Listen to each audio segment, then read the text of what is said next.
আসলে আমাদের দরজা লাগায় আপনি দিন দিন শিক্ষককে বিলুপ্ত পিটাবেন, হচ্ছে।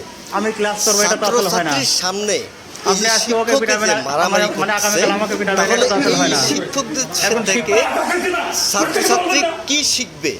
তখন তারাও তো এই মারামারির একটি প্রত্যক্ষদর্শী হয়ে গেছে এবং বিষয়টা প্রথমবার তো মিটে গেল, এই যে বিষয়টা প্রথমবার তো মিটে গেছে।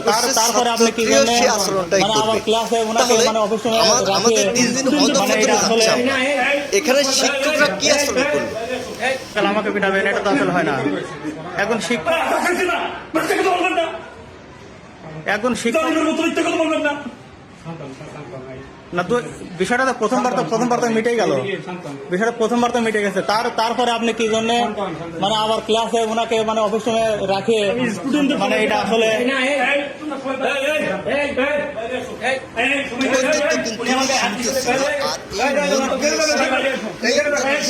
শিক্ষককে তাকে এভাবে ধরা, তার গলার সিঁড়ি টেনে ফেলা, এটা আসলে কতটুকু যুক্তিসঙ্গত?